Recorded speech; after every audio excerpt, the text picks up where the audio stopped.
Parbrahma Tasmai Shri Guruve Namaha.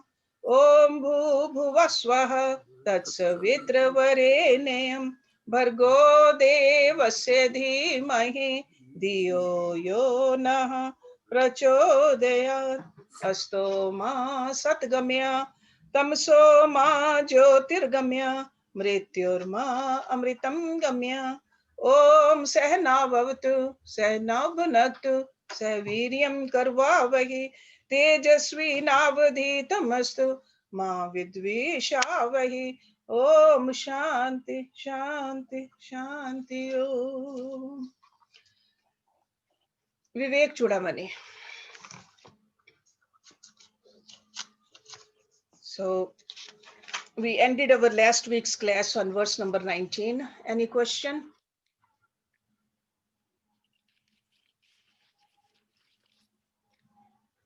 So we are in the middle of the discussion in this scripture where this great Guru is telling us to cultivate the qualities if you want to uplift yourself on this path of spirituality. So this path is not just a wishy-washy path. It's a very concrete, very clear. There are certain requirements, prerequisites, and that's what we are learning right now. Okay. So let me just read this verse 19, and then if you don't have any question, we can move on to verse number 20. So while enumerating the qualifications, he says, first we count the ability to discriminate between the real and the unreal. That is called Vivek. Next comes a spirit of detachment from the enjoyment of the fruits of actions here and hereafter. So Vivek and Vairagya, beautiful two definitions he is giving us. After that is the group of 6 essentials such as Sham. And last is undoubtedly a burning desire for liberation. Okay, so it's like a 4 qualities. Vivek, Vairagya, Sham, Adi, and burning desire for liberation, which is called Mumukshutvam. Okay, so now in the next verse again, because these terms are... Yes. वो mumukshutvam word क्या है? Mumukshutvam means burning desire for liberation. So mumukshutvam, yeah? Mukshutvam. Yeah. See, it's a mumukshutvam. Okay. Mumukshutvam. Okay. Okay. So that is the proper word, mukshu. So it's like moksha ki icha rakhne wala. Okay. So that has to be our own desire. Tvam means your own desire. Okay. So now these terms are so important. These are not just to memorize. These are the qualities we need to cultivate. That's why he is again going into little depth. So let's look at number 20. Brahm Satyam Jagat Mithye Etyev Rupoho Vinishchatya Soyam Nitye Anitye Vastu Vivekaha Sam Udahrita. Brahm is the absolute. Satya is the true or the real. Jagat means the world. Mithya is illusory, unreal, mithya. Roop is the form. Vinishchaya. See, there's a nishchay, vinishchaya. It's an unwavering conviction. Okay, it's like a conviction has become so strong for you now that this world is illusory. Brahm is the only reality. So a firm conviction of the intellect that Brahm alone is real and the phenomenal world is unreal is known as discrimination, Vivek. Between the real and the unreal, Nitya and Anitya. Okay, so it has to become you got to be so convinced about it.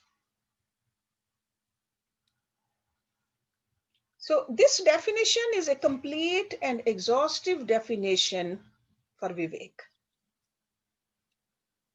So it's a capacity. See, intellect is also part of this Prakriti. Anything in the Prakriti will keep on changing. But you are so convinced that your intellect doesn't waver anymore. See, that's the reason I said it's an unwavering conviction. No matter what others say, you are convinced now that no, Brahm is the only reality. Okay, so it's a capacity to know the real from the unreal, from a mixture of things. See, right now it's a mixture for us. Sometimes we think it's real, sometimes we think it's not real. But we got to, with the help of this sadhana, with the help of the studies, by having a faith in the word of the scriptures and the guru, we got to have our intellect fixated on it. Okay. So this is like a fundamental truth. This universal factor, the substratum, is what is meant by the word Brahma. Brahm. So permanent substratum alone is ever existent. It's a changeless. Prakriti changes, but Brahm doesn't change. It's immortal.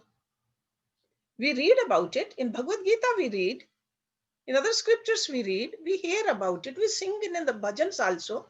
But until it becomes our reality. So that's why he used the word over here.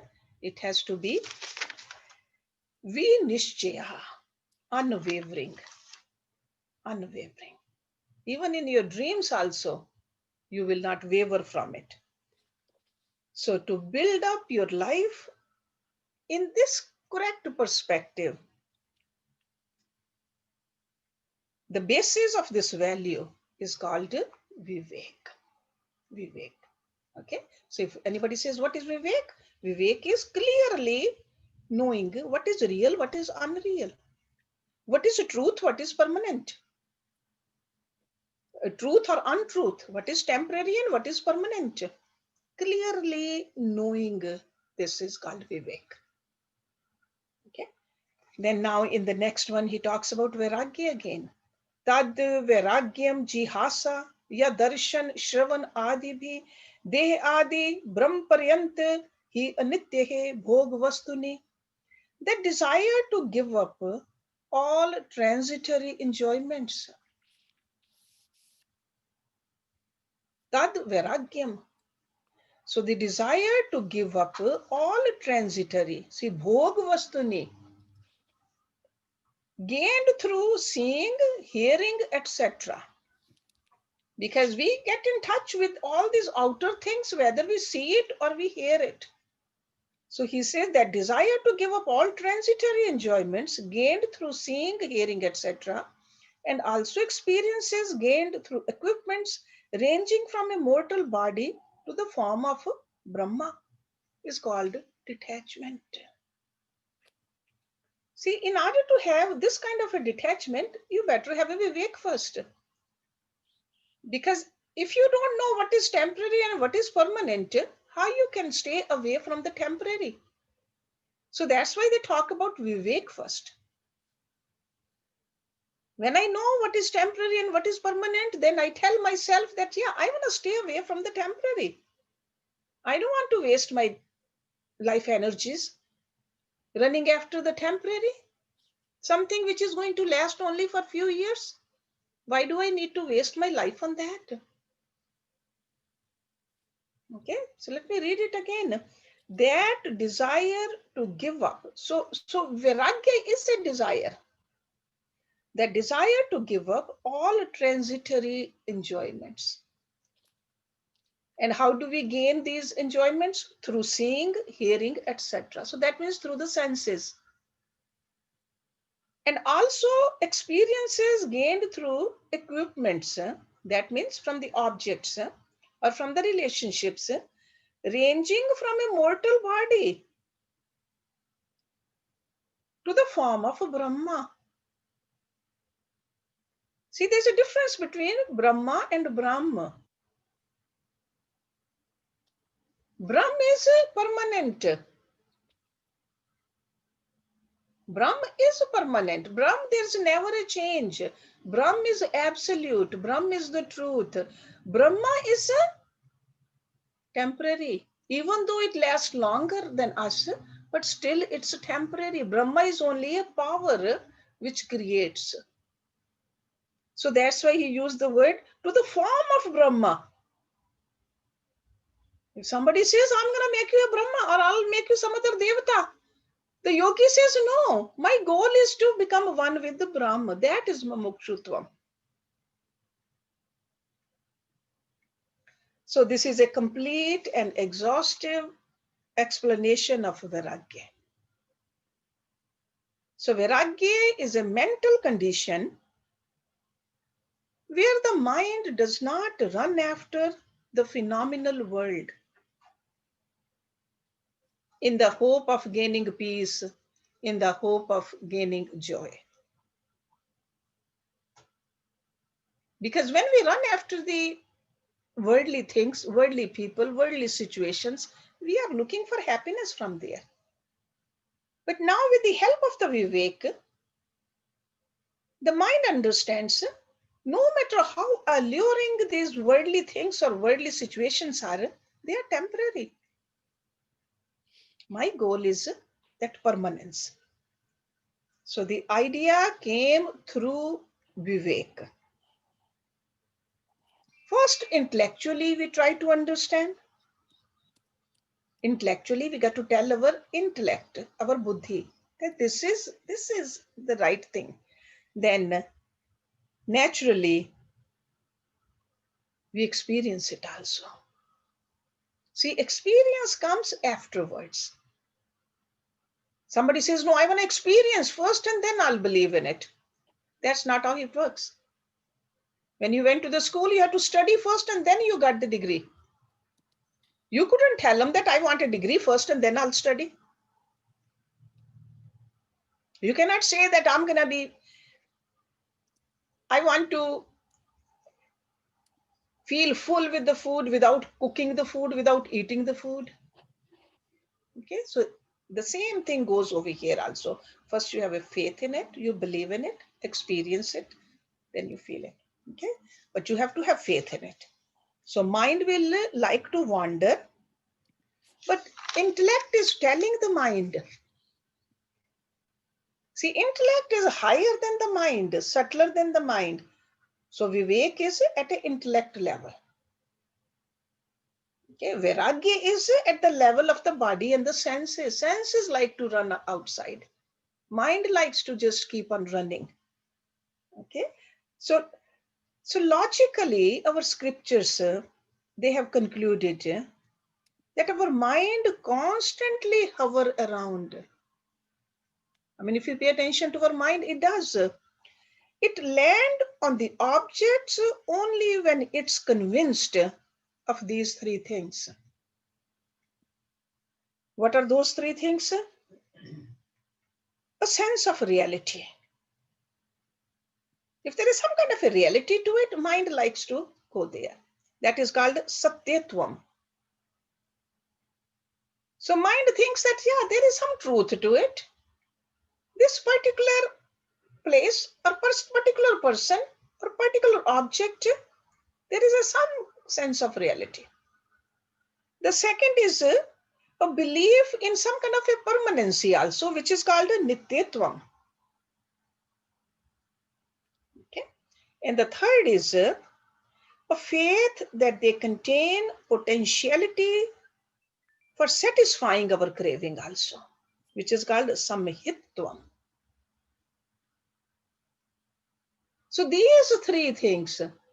So that's why these three, to understand these, and to really be convinced, we need to sharpen our intellect a little. With a dull intellect, we get satisfied with something which is very temporary. Something is not really giving us satisfaction and we just think that it is. So we have to constantly keep on working on our intellect also, and at the same time keep on detaching from the something which doesn't give us this, something which is not, doesn't have a reality, something which is not permanent, something which does not satisfy our craving. Okay, so when we understand through discrimination that the objects which we are running after, they don't satisfy us, and that is a discrimination, that is a vivek. So the sense of detachment that arises from a full application of our vivek is called true vairagya. Sometimes it could be a pseudo vairagya, but we want to work on the true vairagya. Okay, so the sense of detachment that arises from a full application of our intellect or discriminative faculty is called true vairagya.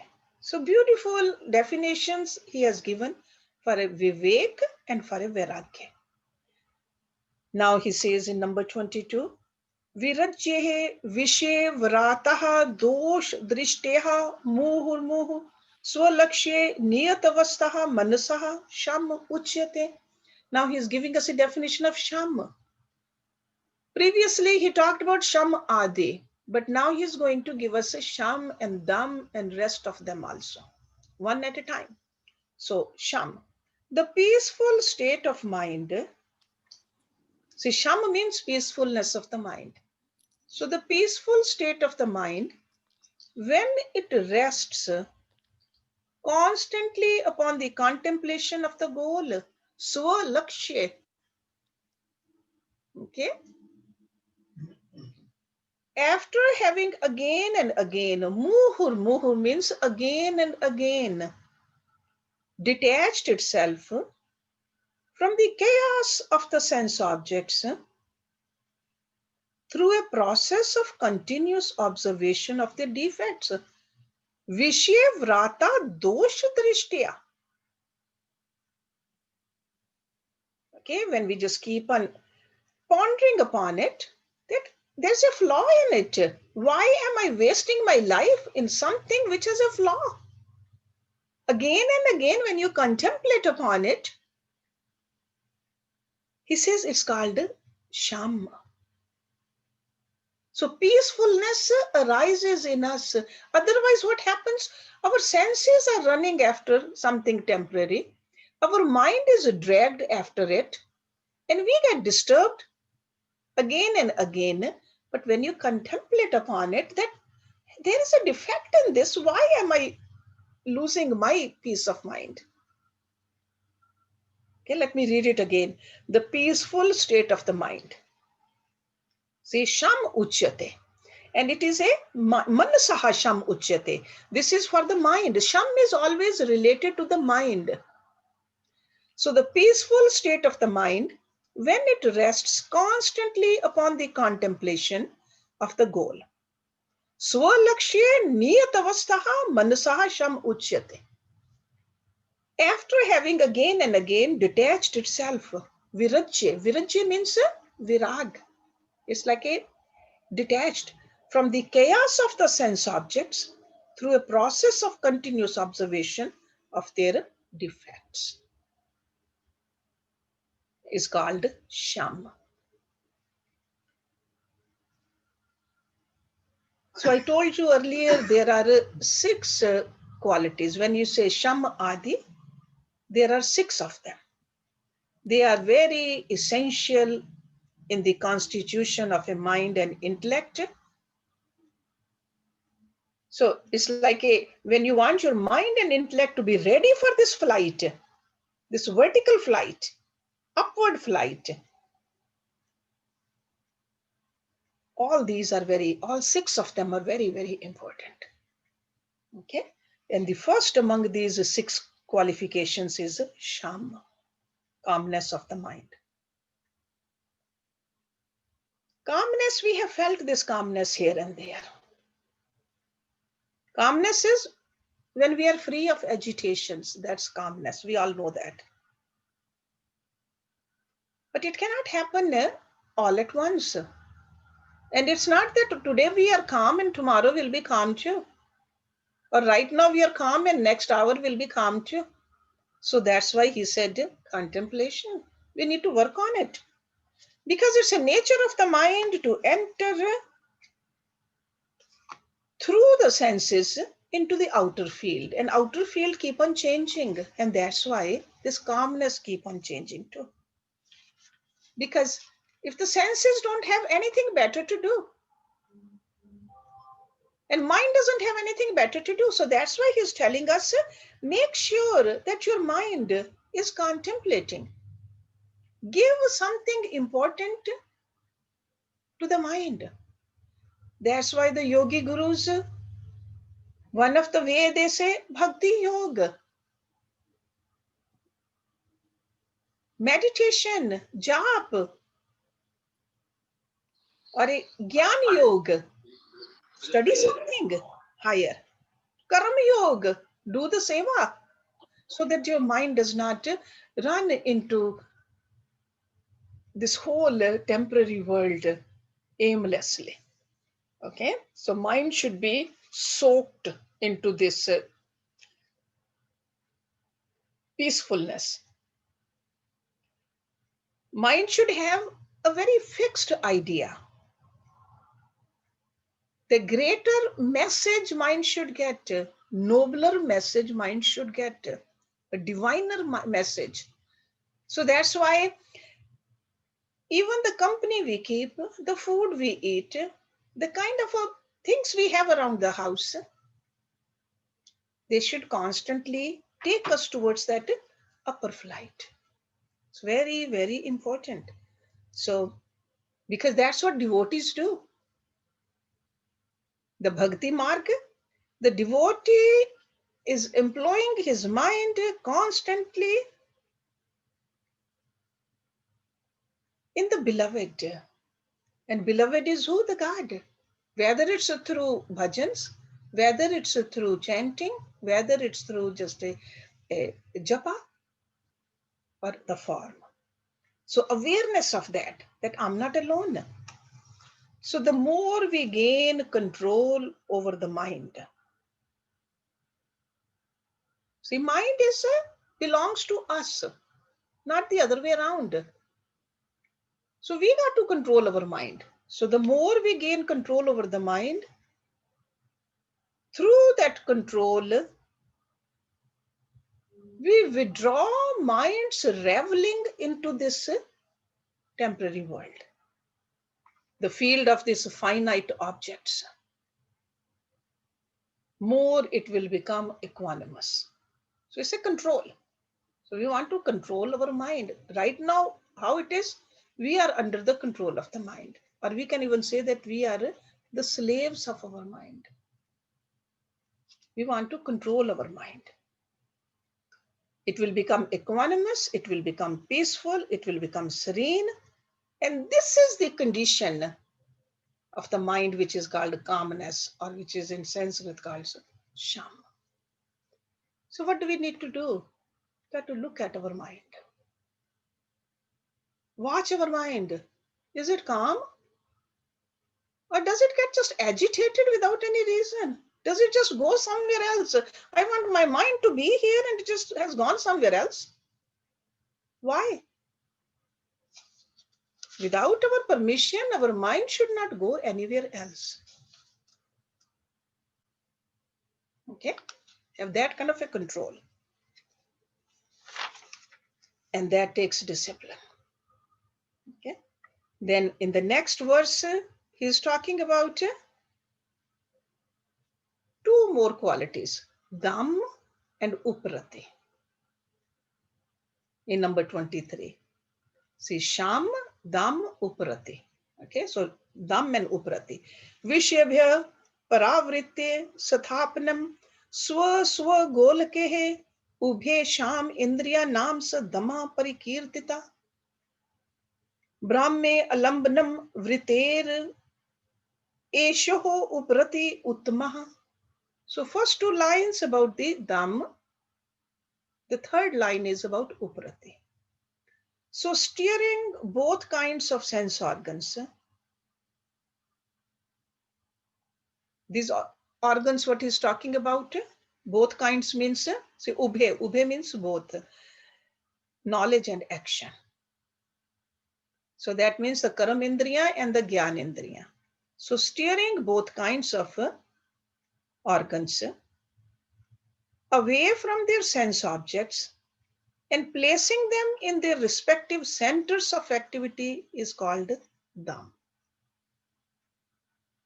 So controlling your Indriya is Dham. Calmness of the mind is Sham. Control of the senses is Dham. Okay, Sham and Dham. And then what is Uprati then? The Uprati is that condition of the thought waves. Thought waves means vritti, in which they are free from the influences of the external objects. So when your mind, see what is vritti? Vritti is the modification of the mind. Mind is not running after the sense objects anymore. Uparati. That means it has taken upper flight. See, there is a word avirati. That is a flaw. That is an obstacle. Avirati. That your mind is going towards the lower urges. Uprati is mind has withdrawn from the lower urges. So what is the upper urges? Still there are vrittis, but these vrittis are what? I want to study more. I want to give more. I want to help more. I want to stay calm. I want to sit down and meditate. That's also a vritti, but that's a uparati. It's not a lower rati. Rati means attachment. It's not attached to the lower planes anymore. That's why he said withdrawal. It's a self withdrawal. That's also another way they define uparati. Withdrawal from the lower and attached to the higher. So in this verse, explanation for two more requirements. So Dham is a system of discipline. That's why we need to do sadhana. It's a system. And you are concerned with a relatively outer field because we are trying to control for the sense organs. So we are always watchful. So Dham has to do with our senses. I don't want to see something which will put more impressions on my mind. I don't want to hear that kind of a music which will put more impressions which I'll have to wash away again. So that's a Dhamma. That's why a yoga teacher says, live a life of a discipline. Wake up at the right time, sleep at the right time, watch what you eat, watch what you read. Make sure whatever you are watching, it is conducive to your growth. The company you keep, that's important. So it has to do with the sense organs. So Dham is the control of the sense organs, while Sham is a condition experienced by the mind. So it goes, it's a mind or even senses. It's not that once they're controlled, they'll stay controlled. So that's why both Sham and Dham constantly we are working on. Just like a Viragya and Vivek also, sure, we start with the Vivek and to move to the higher Viragya, more Vivek, but it just keeps on building into each other. They complement each other. The same way Sham and Dham also. It's not that we reach Sham and then we're going to work on Dham. No, constantly we are working on it. Okay, so we just keep on controlling our senses and make sure our mind is in our control too. Senses control, mind control. Senses control, mind control.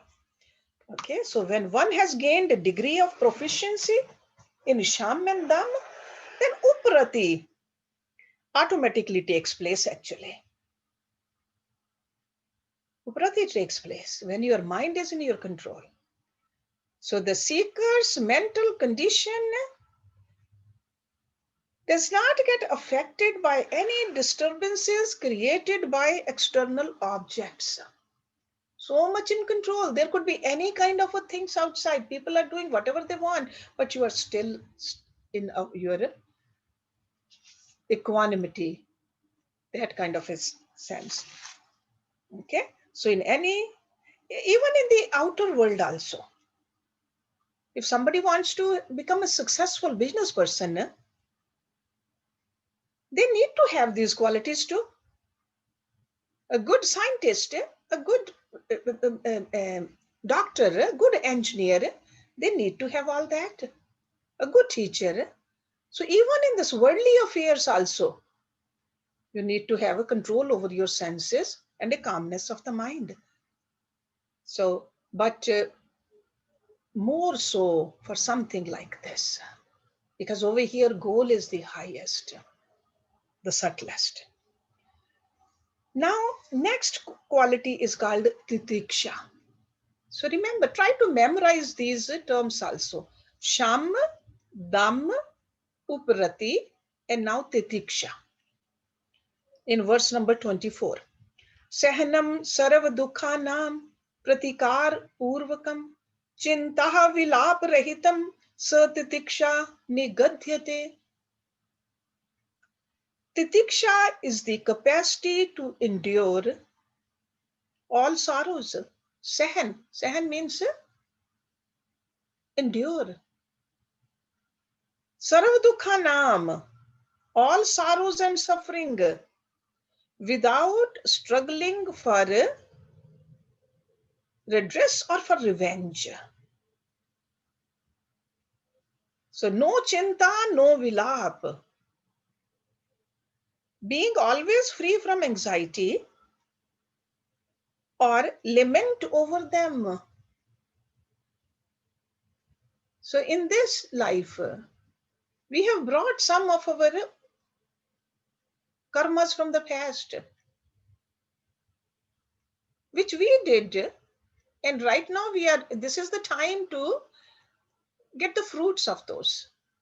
So accepting it, going through it. So that's what's called tolerance or forbearance. And in Sanskrit, it's called titiksha. Because if we just keep on blaming others, keep on worrying about it, keep on lamenting about it, then we are not, see, when we are worrying, then we are losing the sham, the calmness of the mind. When we are anxious about it, or when we are blaming somebody else for our condition, then what are we doing? We are creating more karmas. So titiksha is the capacity to endure all sorrows and sufferings. Okay. Without struggling for revenge. Revenge means not blaming anybody else, and always free from anxiety or lament over them. So this is a fourth qualification, or this is the stamina we need to have as a student, spiritual student. So quality of, it's also called the quality of silent suffering, or meek surrender in the religion, they say. Meek surrender. It's not that we are asking for suffering, but suffering which comes according to the prarabdha. Okay. So silent endurance, you can call it. Endurance. So it's not that you are supposed to put yourself through the hardships. No. It's not that you are supposed to stand on one leg or lie on the bed of the nails. No. If you do that, then you are asking for suffering right now. This is just which comes in your life, and you just bear with it. It's called forbearance. So, because sometimes people think that discarding clothes, not eating for days and days, denying the body from a bare necessities also, that is not the tiksha. Okay? Because this path of spirituality is not running away from life. It's not running away. It's just a living a life, but internal work we need to do. And whatever comes according to the old karmas, bear with it. Okay? So titiksha is that faculty of the mind which it maintains when intellectually it is governed by a tempo. We got to have that kind of a tempo. And a conviction also, which is self-ordained. It's not a punishment. See, this has to do with the tap also. You go through that and you know that cause is divine and noble. So intellect has to be fully convinced. Intellect got to know that these are the values of my life. And it has to know the sacredness of the goal also. So what happens when you have that kind of a conviction, the mind is smiling through all the difficulties and obstacles. So you're not wishing for the difficulties, but when the difficulties come, you just smile at them. That is the diksha. Okay. And then the next one is Shraddha. I want to finish all these 6 so that you can ponder upon them this week and we can discuss it next week. So, Shraddha. Shastrasya Guru Vakasya Satya Buddhi Eva Dharna Sa Shraddha Kathita Sadbhirya Vastu Uplabhyate. That by which one understands the exact import of the scriptures as well as the pregnant words of advice of the Guru is called Shraddha. And who calls it Shraddha? He says, by the wise people say that. By this alone does reality become manifestly clear. That's why they say Shraddhavan labte jnanam. So Shraddha is the 5th of the qualifications which is necessary in an aspirant. Other terms, they're easy to understand, but Shraddha somehow, a lot of people, they say it's a blind faith. It's not a blind faith. There's nothing blind about it. Something which we don't know right now, we got to take somebody's word. We use this Shraddha in our mundane activities also. Whatever was taught to us when we were little, they said A is like that, and we believed it. 2 plus 2 is 4. We said, okay. Even these days, when they show us some news on the TV, we believe it. But somehow when it comes to the words of the Guru and the scriptures, we start to doubt. So over here, this Rishi is saying that if you really want to move on this path, this Shraddha, this faith is needed. So that's why he says, Shastrasya Guru Vakasya. The words of the Guru and the sayings of the scriptures, because Guru will never say, the Guru which I'm talking about, the Satguru will never talk against the scriptures because scriptures are the words of God. Guru is only teaching the whatever is written in those primary scriptures. The scriptures, like these days also scriptures are written in ancient language. So Guru in a modern language tries to tell us. So that's why in this definition he says, the Shastrasya Guru Vakasya. Guru never contradicts the primary scriptures. So he just tries to explain. So have faith in it. So Shraddha is not a blind faith. Okay, if somebody says it's a blind faith, it's not. It is very clear in the definition of this Acharya. It is a very healthy attempt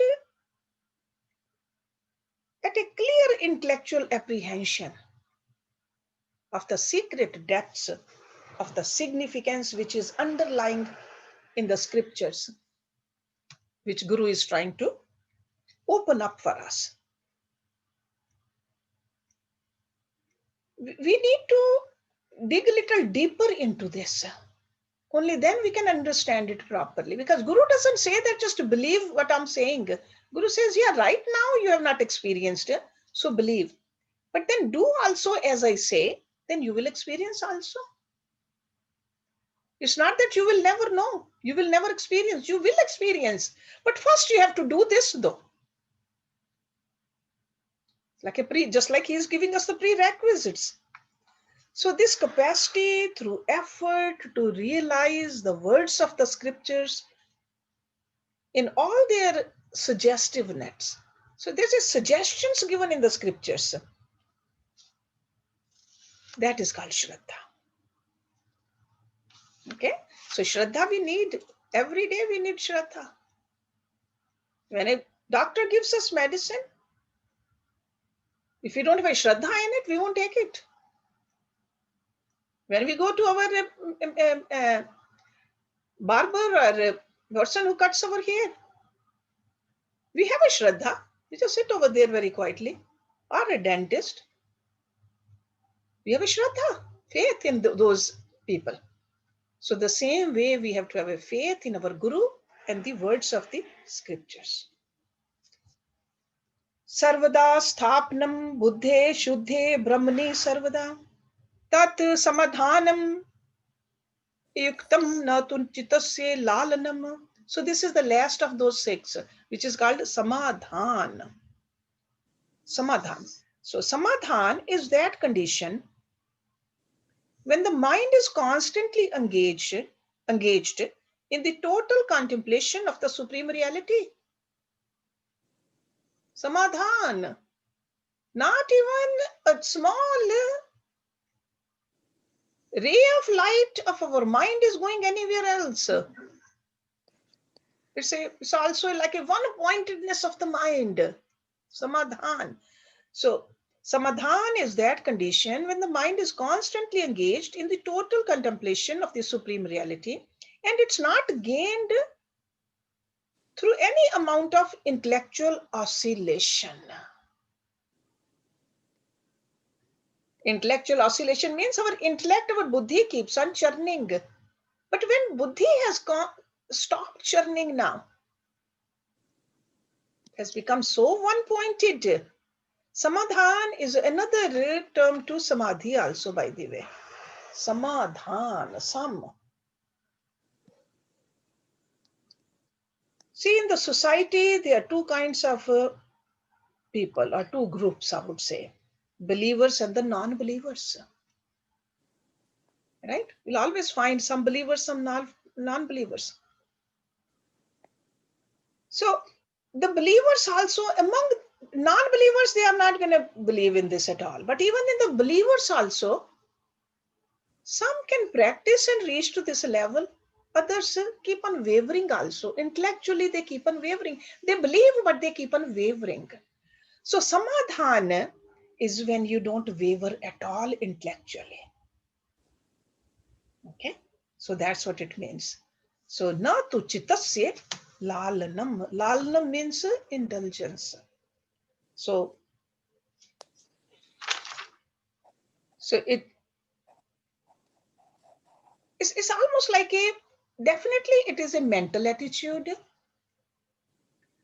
But mental attitude of that kind of a person whose intellect has been become so sharp and so subtle, which has become one with that goal. That's a samadhan. So it's like a state of tranquility that mind has gained when it has been trained sufficiently to revel continuously in the concept of omnipresent, omniscient.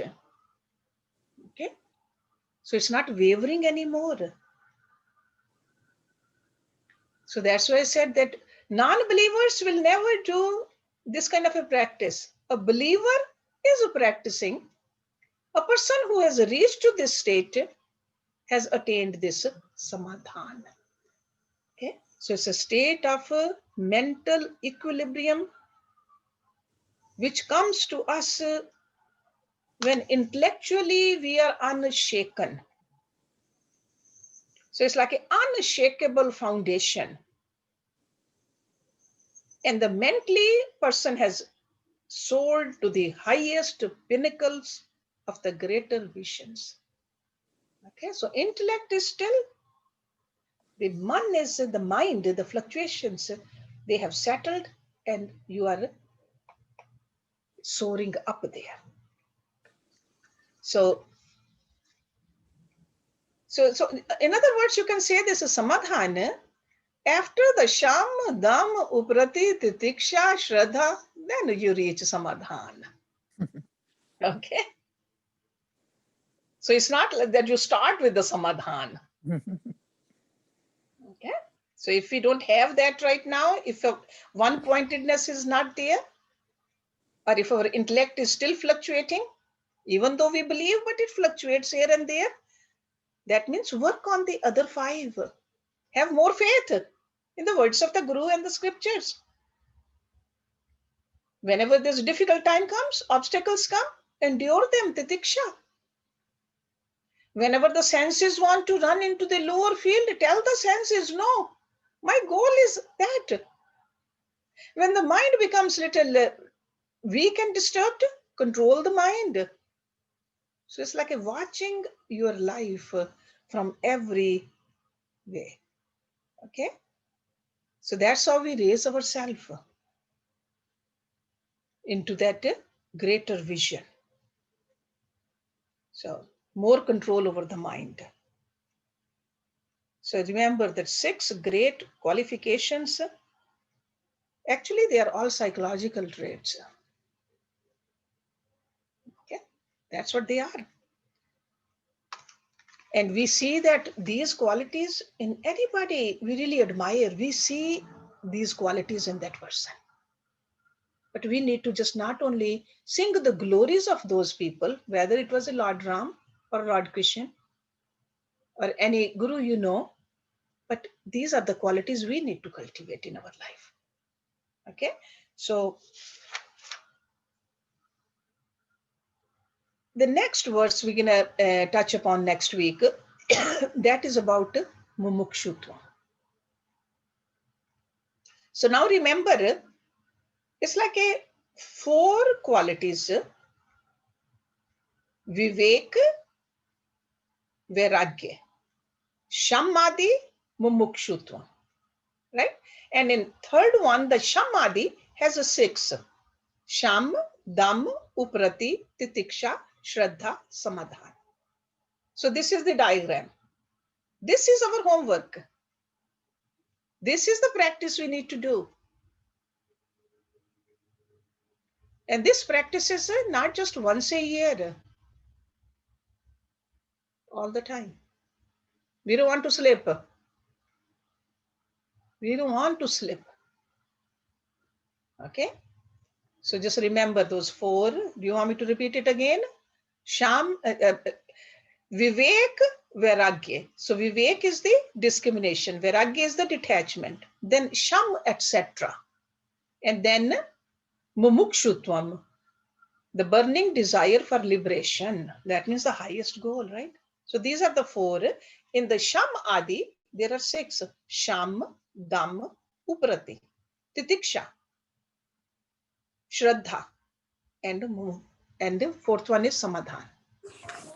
Okay? So remember these. समाधान शाम के साथ नहीं आएगा?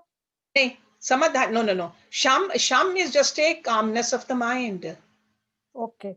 Calmness of the mind, samadhan. Samadhan is like that level of tranquility where intellect is not fluctuating anymore. That is almost like a samadhi. Okay, sham is needed for samadhan, but okay, sham is a lower prerequisite than samadhan. Is samadhan same thing as surrender? No, samadhan is without surrender you cannot have samadhan. Okay, samadhan is a samadhi. Okay. Like when you really know that what the highest goal is, for the sham, you may not be that fixated on that highest goal yet. Okay, calmness of the mind. Sure, you have the calmness of the mind this moment. Next moment you may not. Samadhan is, you have achieved the samadhan while keeping this quality of a sham in you. Okay. So that's a higher achievement, samadhan. Thank you. Anybody else? Actually, could you please repeat it once more? Okay. The order? First, remember those four. Vivek, that's a discrimination. Vairagya, detachment. Sham, etc. And then mumukshutvam. Okay, these are the four qualities. Okay. In Sham Adi, so there are five more. Sham, Dam, Uprati, Titiksha, Shraddha, and Samadhan. Okay. Thank you. Thank you. So in order to reach to Samadhan, Shraddha is needed. Okay. Yes, Anita. Hershji, 25th verse में fourth letter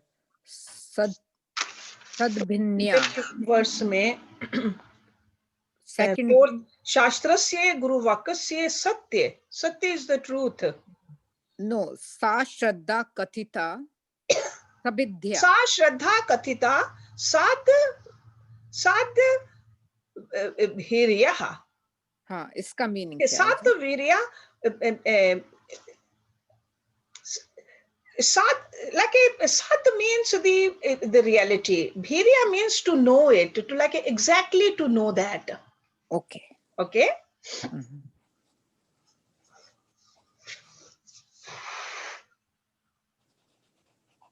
Like an exact import.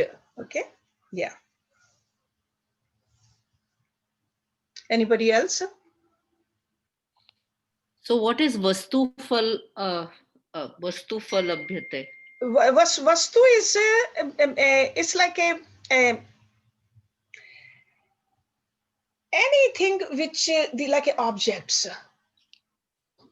Vastu labhyate. Okay. So in basically what he's saying is that faith shastrasya guruvakyasya satya buddhi eva dharna. So firm conviction in the words of the scriptures and the gurus. Sa shraddha kathita. This is what is shraddha is. Yeah, that is a shraddha kathita satbhirya vastu uplabhyate. And so the last two words imply what? That implies to whatever the reality, the scriptures and the guru is telling about. Okay. So over here, what is the vastu for? What is the vastu which guru or the scripture is talking about? Brahm. Brahm. Okay. So okay, because that is the exact import of that, right? That is the vastu for them. Okay. Vastu is the God, the Brahm. Okay, so shraddha kathita sadbhirya vastu uplabhyate. Okay. Makes sense. Thank you. Harshji, titiksha is Titiksha means going through. It's like a forbearance, tolerance, going through the tough life toughness of the life calmly. That's a titiksha. That's why it's called tolerance, forbearance, endurance. Okay, that is called a titiksha. Because in life there will be tough times. Like sometimes there is a storms in life. There are sicknesses in life. There could be financial difficulty, there could be physical difficulty, there could be relationship difficulty, but going through all of this calmly. Nobody says that in my life, everything should just be hunky-dory all the time. It cannot. Okay, so going through it calmly. That's why I said it's not that standing on your, a lot of people, they think that standing on one leg, that's the tiksha. No, that's not. The tiksha is whatever comes to you, you just handle that calmly. Make right decision now. Action should be performed properly right now. But because of the past, some of the actions, the way they were performed, we might get the results which are not very conducive right now to us. We may not like it, but without blaming, without crying, just endure them. So endurance. Okay. I always think that they are like the tiksha is like a shock absorbers we have even a car.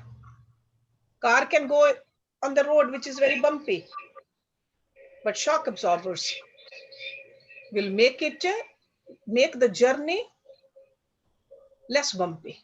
So when we have the tiksha quality in us, it will be less bumpy for us. Okay. Anybody else?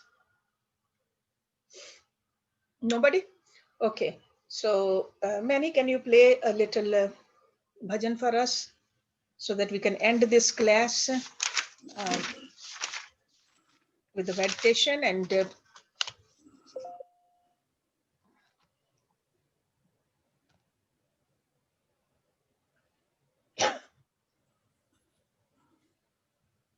Please give me a second. I was not quite ready. That's okay. Take your time. Okay.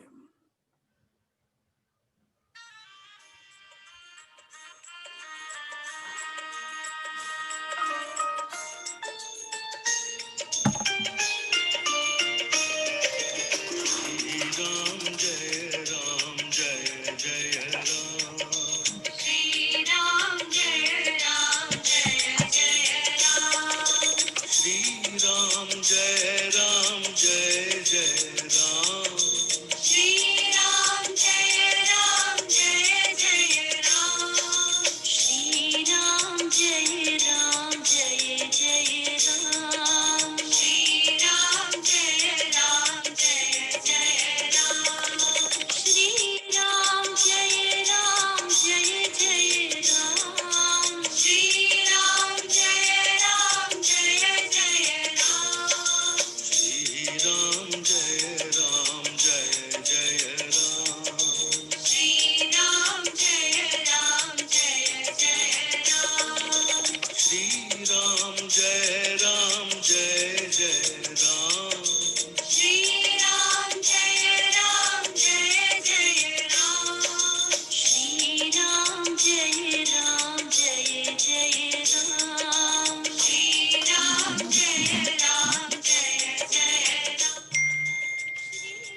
Thank you very much, Manny.